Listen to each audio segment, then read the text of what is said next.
Hello and welcome to another Out of Spec Reviews Highway MPG loop. I have with me the Ford Maverick Hybrid, the 2.5 liter hybrid with the XLT trim, mid-spec package. I think it's about perfect for almost anyone. We'll get into more of that later, but this test is all around what is the highway efficiency. The APA has this at 33 miles per gallon highway, which is really good, 42 miles per gallon city, which is insane. I'm here in Wellington, Colorado at our favorite gas station where we do all these testing. There's a truck over there just sitting idle with this diesel. So compared to all the other trucks in the market, this one is super efficient, and I'm curious to see how it does on the actual highway MPG loop. So let's get right into it. I'll talk through the testing and we'll go to Wyoming. First things first, we get this all filled up. First of all, it's not one of those fuel doors you just press. You gotta get into the truck here and press that. So what we do to effectively standardize this is get it filled up to the brim and then wait for it to click off, run it for about 30 seconds, and then do it again, make sure it's completely full. So that's in all the way. 87 is our mid-spec out here in Colorado. And full down, run it till it stops. And it stops. Now I'm running a timer for 30 seconds. And 30 seconds is up. One more time. Till it clicks. All right. That is full fuel. And we are gonna see how this thing does. Getting in the truck here, really a big fan of this interior. You got cool little orange accents everywhere, even on the vents.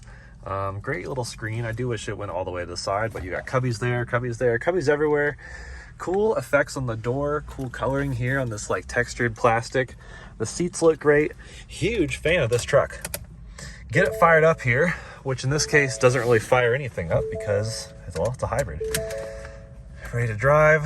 Okay, reset this trip here. Hold OK to reset all values. All right. So the thing we do for these testing is set the climate control onto auto, onto the minimal setting, keep it between 68 and 72 degrees, and put it in eco mode, which is the mode selector button down here, and go straight to eco mode. So that should, in theory, optimize hybrid performance as well as possible. Get it fired up here, put into gear. You can tell right now it says all electric. So we're just gonna creep forward, still electric. This is great. I should be able to effectively get onto the highway with nothing but the electricity.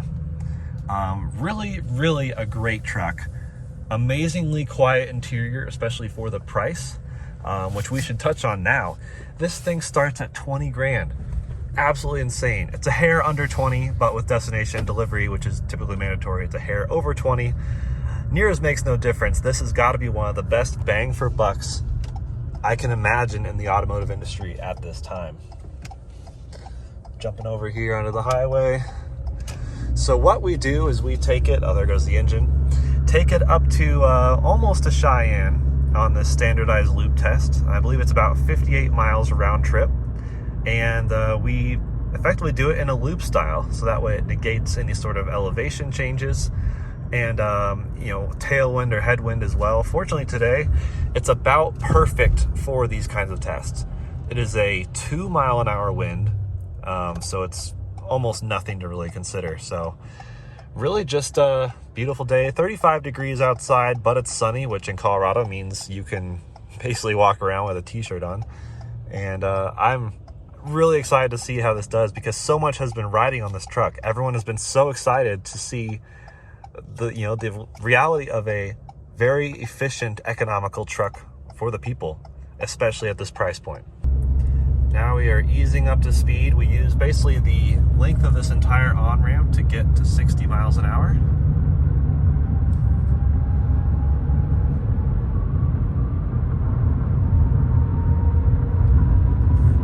And sorry, by 60 I mean 70 miles an hour.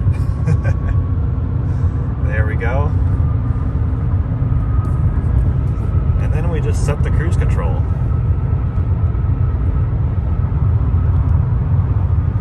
So set right at 70 miles an hour.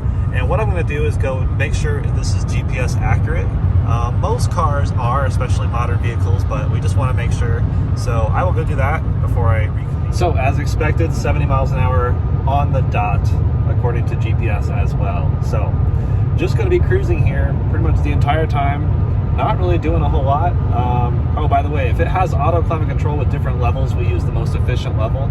This test is really just to emulate someone who is taking a road trip and wanting to see what your efficiency can be if you have efficiency in mind, which is probably why you might be watching this video.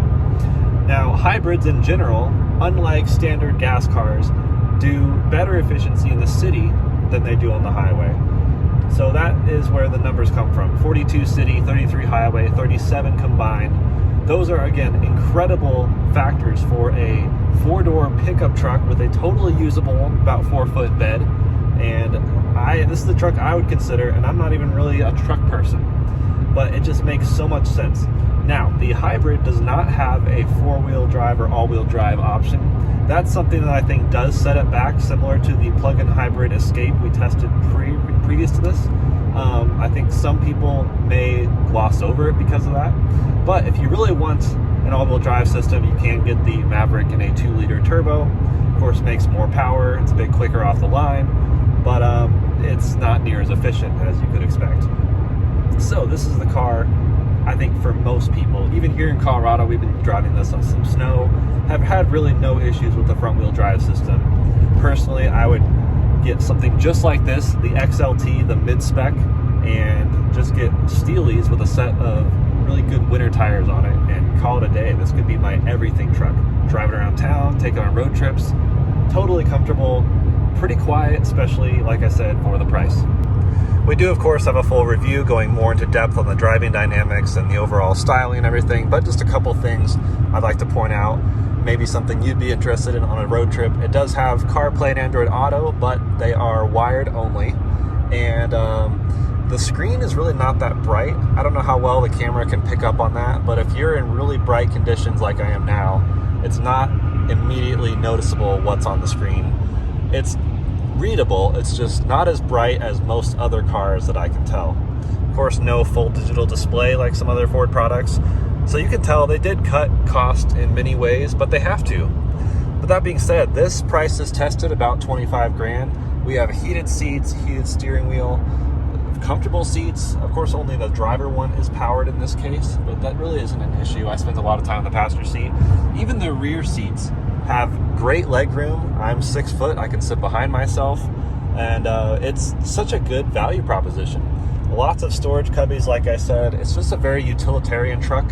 And the materials themselves are not premium per se, just plastic, but they would clean well and probably hold up extremely well.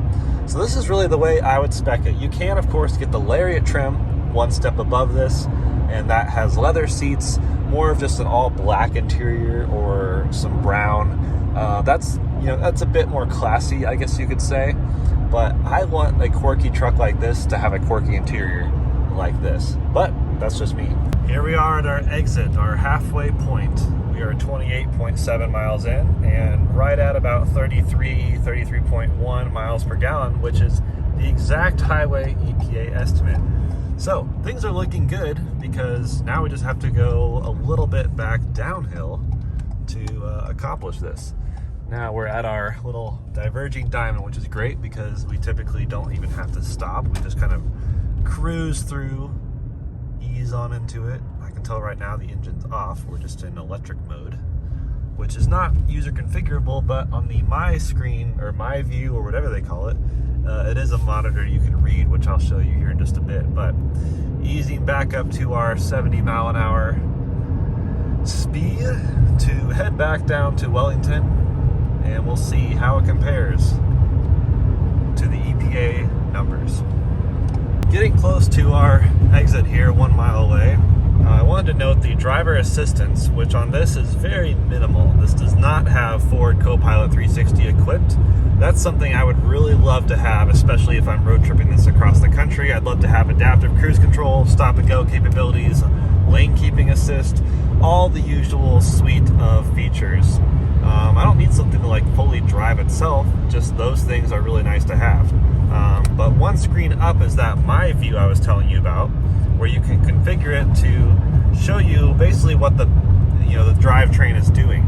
So right now it's showing a hybrid, but on the left there is a blue little block, which I will start to slow down here.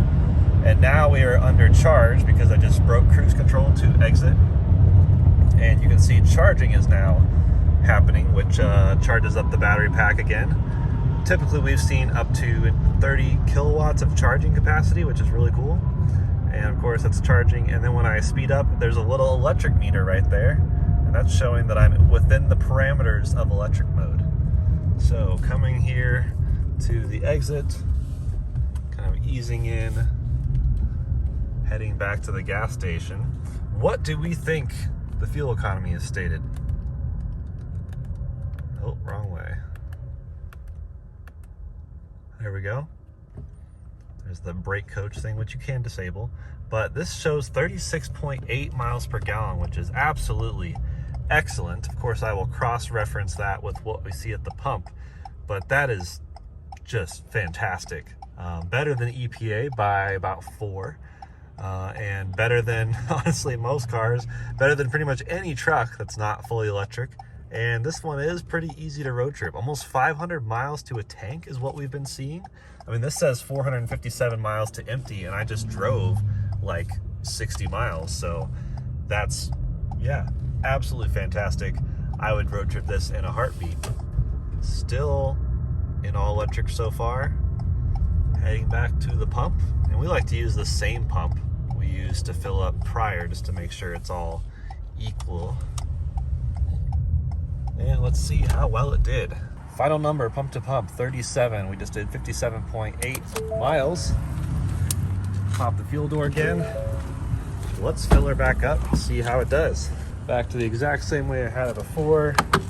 Same fuel, same situation here. Clicked off there, running my timer. Got to get back up to 30 seconds here. There we go. 30 seconds. One more pull here. So the final tally is 1.445 gallons. And we did 57.8 miles. So I'm pretty blown away by this thing. We measured exactly 40 miles to the gallon at the pump and 37 miles per gallon by the car. So if you want to split the difference, that's a 38.5 miles per gallon, which beats EPA by 5.5 or so. And that's almost most of the city MPG, which is said to be 42. That does match the original number Ford said as their EPA estimate, or their miles per gallon estimate, what they wanted the Maverick to be. So from what I can tell, this is an incredible vehicle. I would absolutely road trip this across the country, drive it around town, help friends move, or don't help them move. You can say, sorry, my truck's too small. But I would absolutely drive this thing anywhere. It's a great vehicle for everything. Even out here in Colorado, front wheel drive, just get snow tires. That's all you need. So check out our other videos on this. We've done the review, and I love this truck. I was so excited to do this test. Thanks for joining me. We'll see you guys on the next one.